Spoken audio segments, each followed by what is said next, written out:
Hey everybody, my name is Teague, and today we're talking about 10 jazz guitar players you should probably be listening to. If you're into jazz guitar and you're trying to learn the jazz language, one of the best things you can do is find other role models that play the same instrument that you do. And today I'm going to give you 10 jazz guitar players that you should probably check out if you're interested in the style. These guitar players aren't going to be some of the more famous names that you're probably already familiar with who are currently on the scene today. Guys like Pat Metheny, John Scofield, and Kurt Rosenwinkel.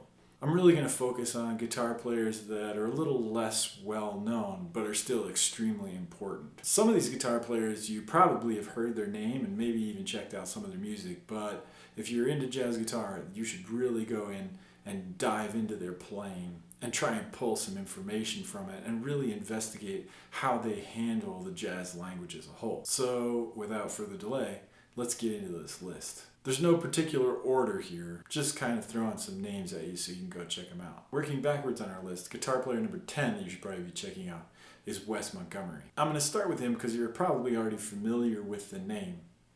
And he's really one of the classic jazz guitar models in the history of music. And while he has a lot of classic recordings you've probably heard, like Smoking at the Half Note and the Incredible Jazz Guitar, Wes had a fantastic sense of melodic development.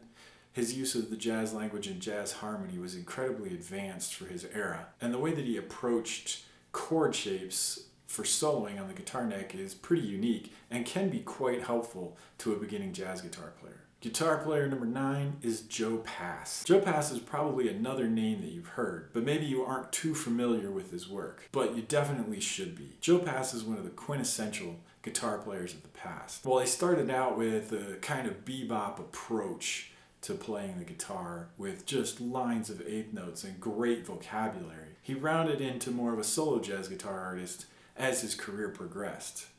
His work as a solo artist really is what catapulted him into fame.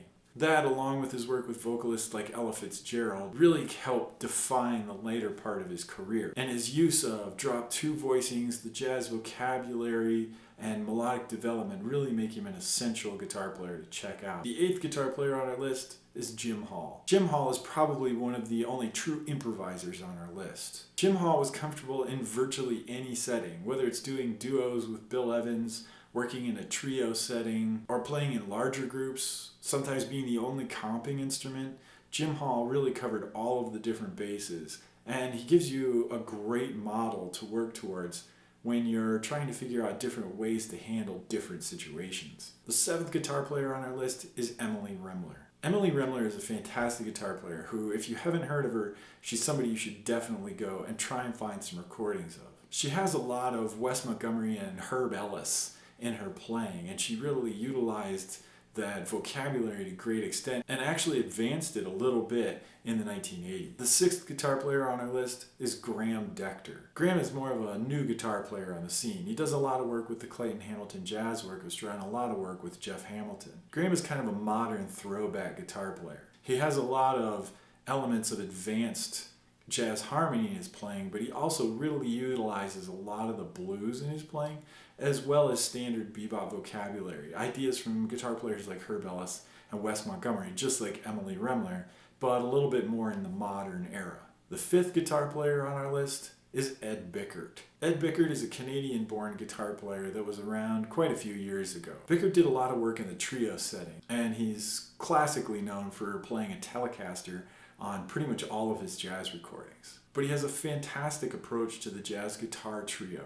His use of melodic lines interspersed with chords and chord melody really make him a fantastic model for the jazz trio setting if you're a guitar player. The 4th guitar player on our list is Lenny Breau. If you've never heard the name Lenny Breau, he's somebody you've definitely got to check out. Bit of an unusual guitar player, but his sense of harmony, his use of chords, really are second to absolutely no one. The 3rd guitar player on our list is Barney Kessel. Barney Kessel had an extremely long career that spanned a lot of different eras. And coming out of the bebop era, he was really one of the most advanced guitar players harmonically that early in the jazz era. And while his time and technique are probably something that you don't want to copy, his use of chords, melodic development, his work in early trio settings are really models for every guitar player. The 2nd guitar player on our list is Pete Bernstein. Another current guitar player like Graham Detrick, Peter Bernstein, has been on the scene a little bit longer, but he's really one of the best modern jazz guitar players currently on the scene. Again, the use of melodic development, chord melody, and his use of extremely advanced harmonic vocabulary in his playing make him a fantastic model for guitar players. I would say that he's probably the most advanced guitar player on this list harmonically. He definitely is able to get around the fretboard in a way that not a lot of other guitar players are able to, and he's somebody who is fantastic in his use of time, comping, really just an overall fantastic jazz guitar player, and he's somebody that you should know and definitely should check out. And the final guitar player on this list is Charlie Christian. Charlie Christian's name gets thrown around by guitar players in all different kinds of genres. But if you really haven't delved into his music and guitar playing, it's something you should definitely do. Charlie was around at the beginning of the bebop era, and he really has to be considered one of the fathers of the bebop movement. For the time, his harmonic sense is extremely advanced, and he's able to get bebop style lines into his playing in really the swing era. There are some bootleg recordings out there of Charlie Christian playing at the Minton's Jazz Sessions. If you get a chance to listen to one of those and check it out, you should definitely take the opportunity. It's extremely informative to hear how Charlie Christian is approaching some of that material that early in the jazz era. Well, I hope this list was helpful. I hope there are some guitar players on here you hadn't heard of, and you're going to go out there and check them out. And if you like this video, please go ahead and click the subscribe button. I'll put it right over here. Thanks for watching. I'll see y'all next week.